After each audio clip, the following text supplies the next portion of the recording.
Welcome to the Ultimate Agent Podcast, hosted by Jenny and Jorge Aldretti. We're going to be interviewing the top agents, real estate agents in the industry to help elevate your business. But we're going to do so much more than that. We're going to be talking to social media coaches, real estate coaches, entrepreneurs, anybody that can help you take your business and your life to the next. Hey guys, this is Jenny Aldretti with another episode of The Ultimate Agent. Thank you so much for being here. And I have my co-host, Jorge Aldretti. Hello, everybody. And today we are interviewing Matt Hastings. Hello. So this is Matt with the Haistings Real Estate Group, powered by Compass Real Estate out of Plano, Texas. So Matt, thank you for being here. Tell us a little bit about yourself, your background, where you're from, how'd you get into real estate? Tell us all the things. All right, cool. Well, first, thank you for having me. Happy to be here. When I think back, I got into real estate about 8 years ago now. I was doing a job in consulting that I didn't really care for. And took a break and then needed to work. I saw an opportunity to serve people, still more or less doing consulting. I was helping people make a decision, this time probably a little more meaningful decision about housing. And I started with Keller Williams as a sole agent, trying to learn the ropes. And over time, I've been focused on growing a team. So now today we have a team of a handful of agents and staff serving people mostly in Collin County, Denton County, kind of the North Dallas area. And you have a background in the military, which I find fascinating. So thank you for your service. So how has the military prepared you for real estate? Well, I think the military prepares you for a lot of things. I mean, you deal with people and you deal with people problems and you deal with stress. So I think, and of course, you're mission focused. So when it comes to people buying or selling a house, it is in essence a mission that you're helping somebody accomplish. I have really fond memories of my military service, and it was a good part of my life. Some people, not everybody says that, but I think I learned a lot about myself and about serving and leading others. And I probably bring a lot of Army frameworks into our team, like accidentally. Like we have, in the Army, you had a battle rhythm, which was like your weekly schedule. And so I'll think like, what is our team battle rhythm? Or we'll, of course, make an acronym for a lot of things. So I think the military has been really helpful for me, and also appreciation of people and everybody being at different places. That was something in the Army that I wouldn't have expected, but wearing a uniform really forced you to get to know people because everybody had the same. So you couldn't just make assumptions about people. You had to actually look past the uniform and get to know them. And that's something I still enjoy now with clients or friends, just like the opportunity to go deeper with people and to really learn more about them, not make assumptions. But that's fascinating because I think about probably the team atmosphere of the Army, right? Like you literally have to be on the same page. So as you're building a team, how do you incorporate that and make sure that that's happening? Well, I think part of it goes back to the communication. One of the things in the Army I learned that like all leaders, like one of their biggest jobs is to communicate, make decisions, and then execute. And so on the team, yes, the agents are independent contractors, but I think it's important to really communicate with them. And then I was an officer and we had Officer Professional Development, or OPD. And so now I call it APD, Agent Professional Development. And weekly we spend time learning about the transaction or the contract or different theories. Hopefully so everybody has more or less the same perspective and thoughts on it for the client. Absolutely. Okay. Because I hear a lot of agents feel like they're on an island, or they're like, I was with such and such broker and I never got training, or I never had anyone to go to. So that's not the case when they're on your team. No, but I do think that's the problem with the industry that I think about a lot. It's literally a bunch of free agents, and it's the wild, wild west. Agents can do whatever they want. And that's probably why there's like these huge coaching industries built up to help agents like get some structure. Right, and helping fill that need a little bit. Yeah, I think that was one of the things when I got out of the military, it was hard for me. It's like didn't have the camaraderie or the sense of community automatically. I had to be really intentional about building it. And so now, of course, now that I'm building a team, I think a lot about the culture and the community. And so let's talk about the structure a little bit. When you're helping an agent, especially maybe a newer agent that's coming in, the freedom is great. It's one of the best things about the industry. But then at the same time, that structure is crucial to making sure you're getting the business. So what are some things that you recommend to agents when they're structuring their day?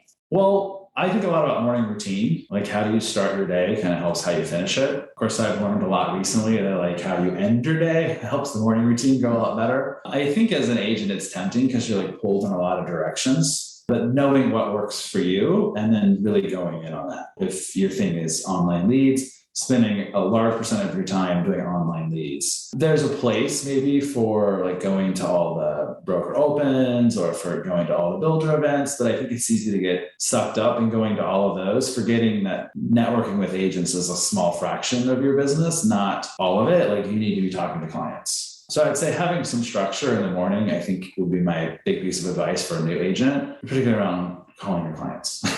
Right? I mean, adding on that, maybe it's an investment or some brokers will provide it, but like having a CRM to give structure to who you talk to. So what's one thing if you were like, I have to dig deep, I need to get the business in the door, what's one thing that you know that you always go back to do to get those leads in? Well, for me, I kind of built the business with online leads. So it's a blessing and a curse because you're paying every month for the online leads. But there's new opportunities there. So I would start by calling the new people that are currently expressing interest in real estate. I think if somebody doesn't want to make the investment, I didn't like it earlier on, but I've reframed my thinking around open houses. Like especially I think in the current market, there's a huge opportunity for agents to do open houses, particularly a new agent. Some people are like, oh, I got to latch on to all these buyers. But truthfully, if you get one opportunity on an open house, that's great. I mean, you get maybe do an open house every week and you get 2 buyers a month, you're gonna have a really great year. And some of those buyers are sellers too. So I think open house would be a free way to get some business. But the other part that a new agent forgets is that clients like to work with people who are like them, but also they can differentiate by being good at talking about real estate. And open houses are like a free way to do that. So Matt, what are some unique ways that you can differentiate yourself in an open house?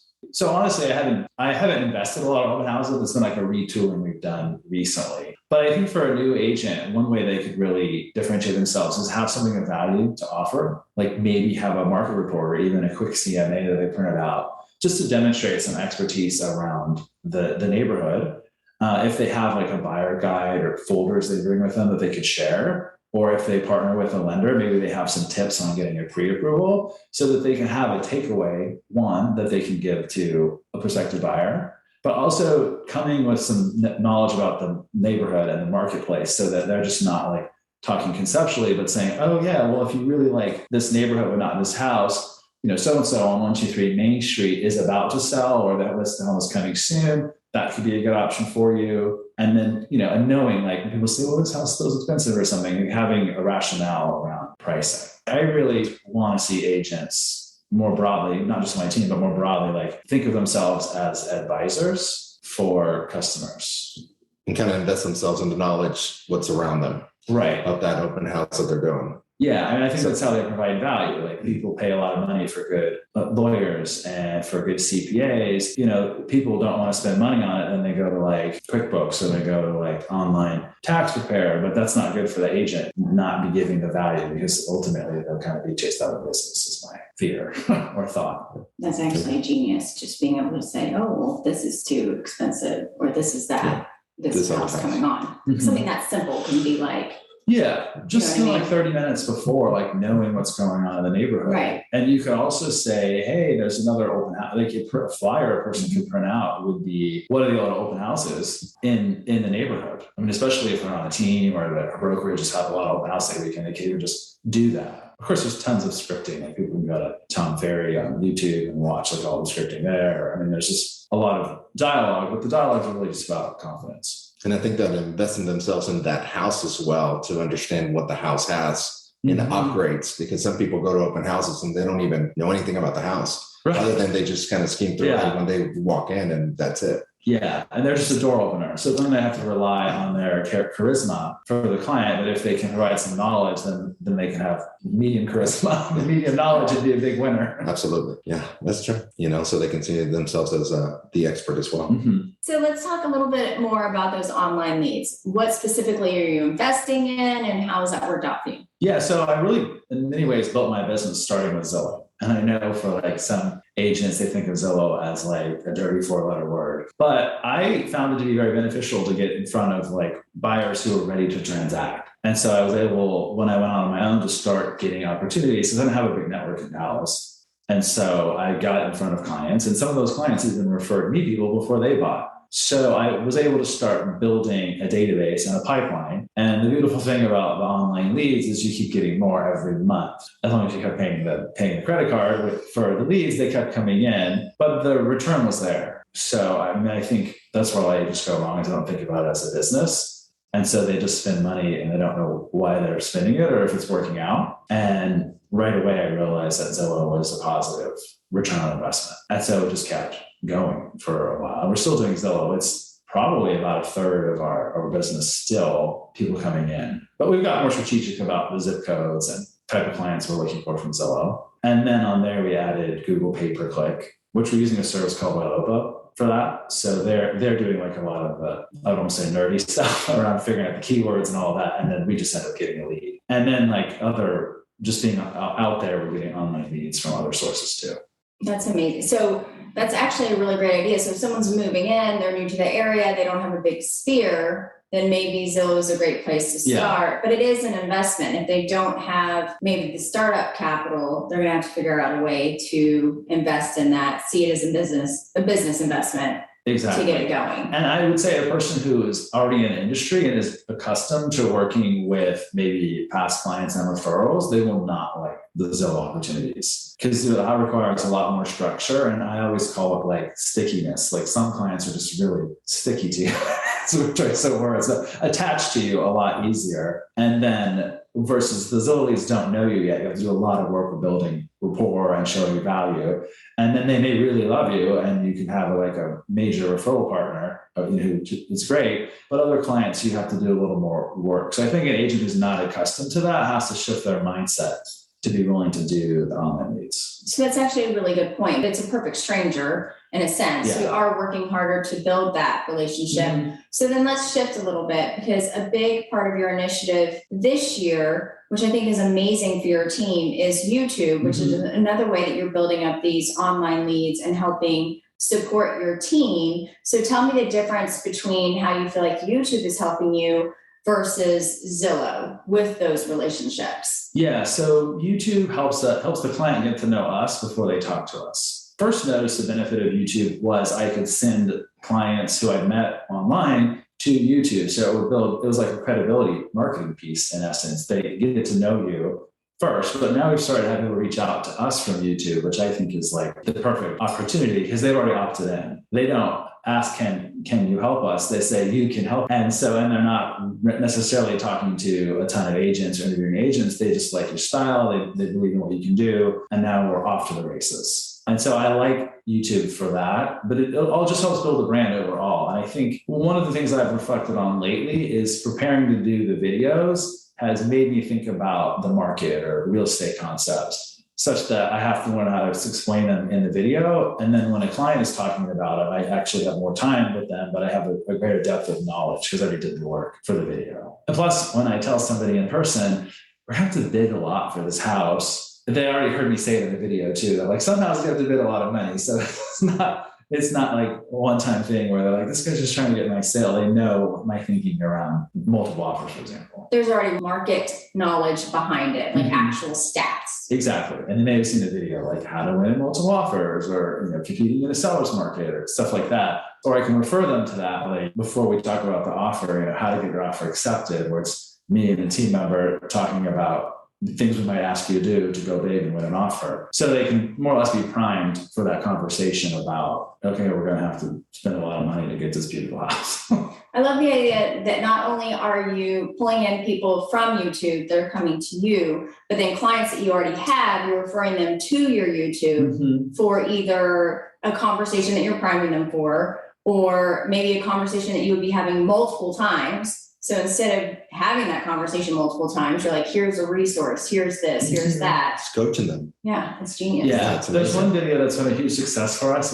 YouTube is weird because you can never predict which one's going to be good. Oh, it's like, what is an appraisal waiver? And a lot of people look at that, but then I kind of nerded out. I made charts and all that to help people understand the concept of like a full appraisal waiver or a partial appraisal waiver. And what does that look like when in reality, when the house isn't appraised? And so that was a video that myself or agents could send to people when we're talking, like you probably should do an appraisal waiver before we hop on the phone and watch this video. So it's huge because trying to explain that without visuals or like it's just going to save you a lot of time. Yeah, in person, I'm like writing on a piece of paper. Right. But if we're on the phone, it can be trickier to explain those concepts. And I would imagine as an agent on your team, that's a huge support too. It's adding legitimacy to them as well. So when they're meeting, especially if they're a newer agent, they're meeting with clients and they're sending these videos, it's showing that they're a professional. Right. And it's also helping them with their knowledge throughout the process. Yeah. One of our goals this year is for our,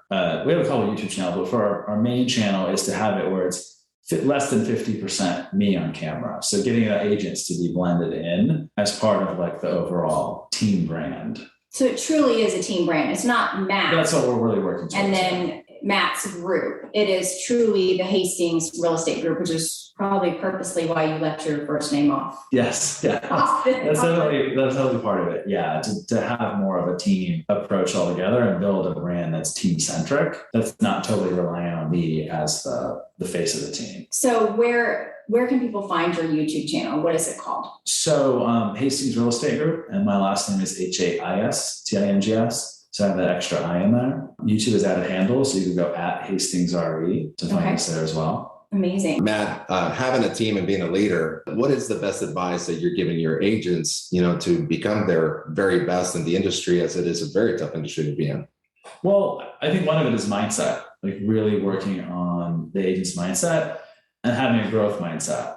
I'm probably not bringing you onto the team if I don't think you have a growth mindset. But then once we get to know each other, like really working towards that, and also like continual growth. Like I mentioned before, thinking about yourself as a professional and as an advisor for your clients. And then I want them to show up like that every day. So like a commitment to learning. I'm always telling agents, hey, go take this contract class with the title company, or go learn this over there. Like it'll help not just you for knowledge, but you for confidence. And so I think one of the things for team is having people constantly investing in themselves. But I also think a lot about culture and how well together, how do we play in the sandbox? Like, does everybody play well with each other, and, having consistent team events or having some structure and team meetings and training? Absolutely. So for example, with us on the mortgage side of things, we follow Mortgage Marketing Animals, which is a coaching system. So it's all systems, right? Everything we do is systems. And so every day there's activities to do. Are you, on the real estate side of that, are you doing that as well with your agents? Or is it like just kind of, hey, here's some activities you need to do throughout the week, just get them done whenever you want? How do you manage that? I would say I tend to be more towards here's what to do throughout the week. When an agent first comes on our team, we have a weekly one-on-one. Like I have kind of a 90-day onboarding plan, which some of it is me training them, and then some of it is taking other classes, or there's all kinds of classes they can take or things that they should do and kind of hurdles to clear as we give them more opportunities. And then when we meet one-on-one, so for the first 4 months, we're meeting weekly. And then after that, we're going to assess, but we're probably going to meet every other week. And then I'm saying, hey, here are some things we can do to move you forward. I always try to be cognizant of the fact that a lot of agents came for the freedom and flexibility. And some people are super creative. I don't want to like stifle their joy by adding too much structure. Then I'm hurting cats in a way. Like everybody is a volunteer. And so the staff could probably have a lot more structure, but the agents, I would say it's probably medium structure. And I tend to give more tailored one-on-one advice, which is nice, but I recognize now that as I scale the team, there's challenges around constantly doing a one-on-one program with people. And what makes you be great? Like what motivates you on a daily basis? What gets you up and then you just go on doing hey, I got to get things done today? And I think it's just mindset. There's things I got to do. There's things I want to do. There are goals I have. I also think about the team, like I'm there to serve them. So at this point, I'd like have other people, but I'm supporting. And how do you improve your mindset? Like I'll go and read a bunch of books, right? Or watch a lot of videos, because mindset is huge. It's everything, right? And what we do. So how do you improve your mindset? So I've been a big fan of coaching. So I paid for a coach a while. I was a coach with Tom Ferry, and I have a life coach. So we have business and personal coaching I'm getting. So I do get kind of the one-on-one thinking. I love reading. So always kind of reading a professional book and then usually like a fun book at the same time. And then I do like to watch a lot of videos or podcasts. Like I'm in the car a lot as an agent. I'm listening to other people's content and getting ideas and inspiration there. And then YouTube has a premium service now, so you can pay. And one of the annoyances about them is you can't plug it into the car and listen to it. But if you pay, it's only $10 a month. If you pay for it, then you can plug it into your car and listen to videos. So for somebody who likes a lot of video, that'd be a tip I would give them. Just pay the $10 so you can listen to everybody's content in your car. We do a lot of driving as an HW. Like, I don't think people appreciate how spread out things are. And car time is an opportunity to be thinking about life or clients or business, or educating yourself or talking on the phone. But sometimes I need a not talking on the phone break. And I think that that's key, like being part of your team, which is you're passing on to them how to grow, how to be mentally strong, how to prepare themselves, and you're giving them advice on the things that are important. I think that just a lot of people are just not prepared for. Sure, I'm trying to. Well, we're trying. You're passing it on, right? And that's the best that you can do is pass it on. And those that take it in, they'll improve themselves, and those that don't will stay where they're at. To water, but you can't make them drink. Yeah, I think the best of the best know that they're a work in progress, though. Yeah. Every top agent I've met has a coach. Not one of them is like, I have it all figured out. Right. Not one person. Mm-hmm. You know, I think all of the top have coaches, like truly obsessed with mindset and becoming better and all of those things. Yeah. And there's a humility there too, which I love. Which is to serve, yeah. Mm-hmm. And it's one of the biggest things for us is to see other people succeed. Mm-hmm. Yeah, I find it to be very rewarding when you see people have their first deal or have $1 million deal or have things that they could do in their life because of the income they generated from also serving other people. Yeah. So it is a really cool cycle that we get to see. I think in the beginning for me, it was like about the transaction. I love the people always, but like there was a lot of it around money. But now having a team, I can start to see a lot of the other aspects of our industry that are really special. Well, so tell us a little bit about your podcast. What's the purpose behind it? What's the structure? Just tell us about it. Yeah. So this year, 2023, we started the Matt Hastings podcast, and we launched that really because I have really become passionate about content marketing. And I think the podcast has a few themes. It's an interview style podcast. And so every other Wednesday, we're putting out a new episode, but we're interviewing really a lot right now. We're focusing on clients, people that we have relationships with, like entrepreneurs or business owners in the area. I think some of the themes are owning a business in Texas. Of course, real estate is a component of it because it's such a big part of my life.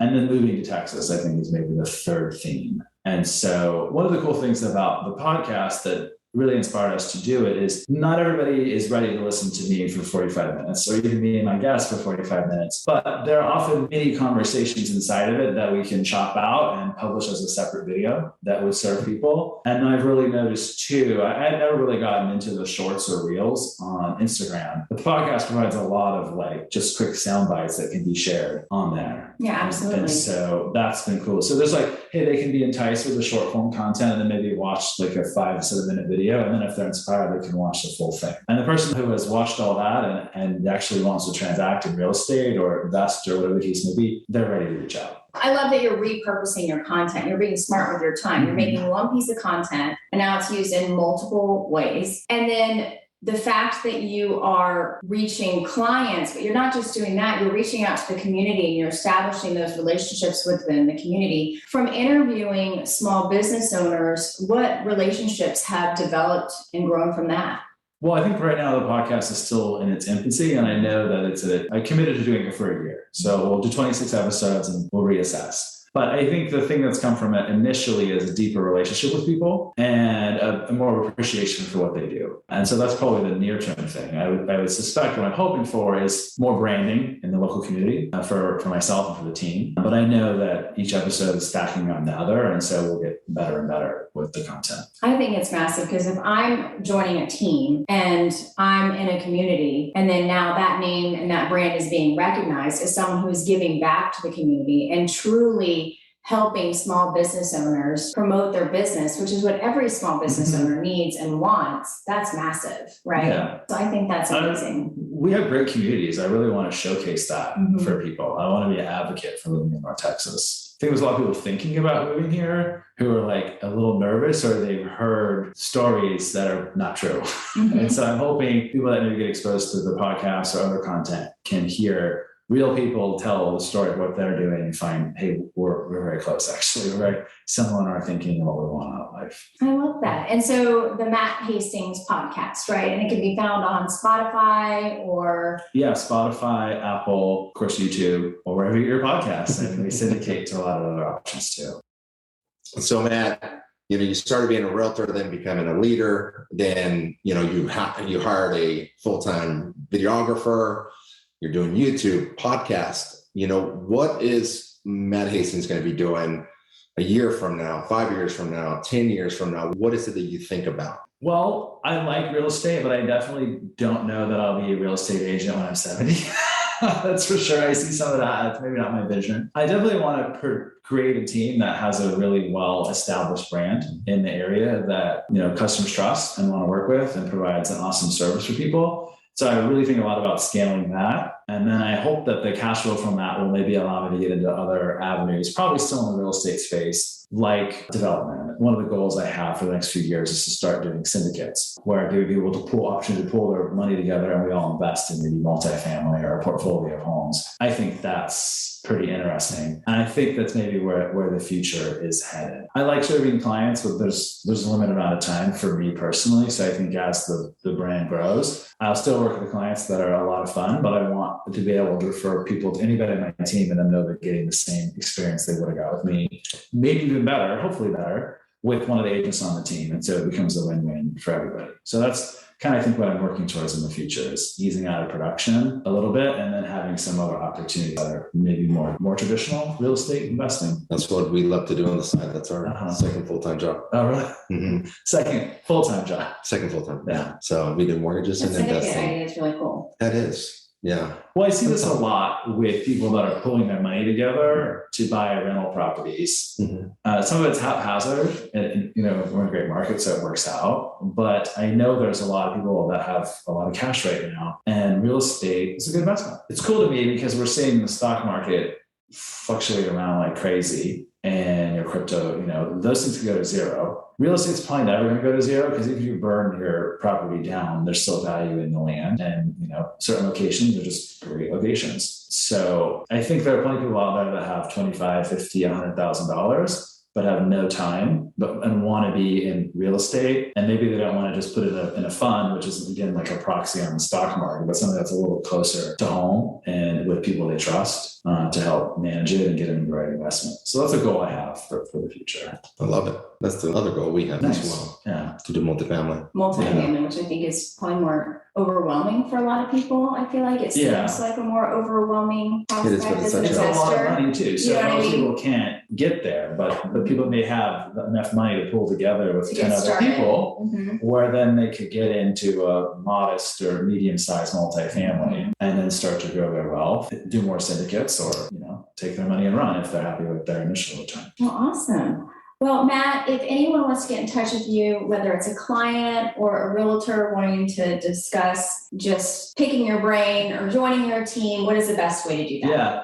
So as much as I love YouTube, you can find me and watch me on there. It's sometimes hard to connect with people on YouTube. Instagram, you can find me at Matt Hastings. And again, it's HAISTINGS. Or look us up on our website. There's a lot of ways to get a hold of me there. Awesome. Well, guys, thank you so much for being here for another episode of The Ultimate Agent. And we'll see you next time. Bye, everybody. Bye. That was great. Awesome. That was Thank you for amazing. having me. You're a natural. Seriously. I don't know about that. We have two very important messages. One, if you're a Texas realtor, go ahead and jump on Facebook and look for the private Facebook group, The Ultimate Agent 2023. Ton of amazing resources there for you. Two, if you have any home loan needs or you just want to show your support, jump on Instagram and follow me at Texas Home Loan Experts. Or you can reach out to us, Lux Mortgage Team, by texting or calling 512-699-5267 or emailing Lux, L-U-X-E, mortgage at efgtx.com.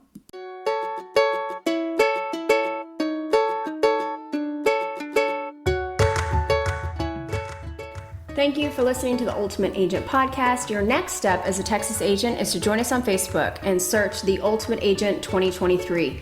That is our private Facebook group where you'll have more support to take your business to the next level. Once again, this is brought to you by Lux Mortgage Team, where every client and realtor is a VIP.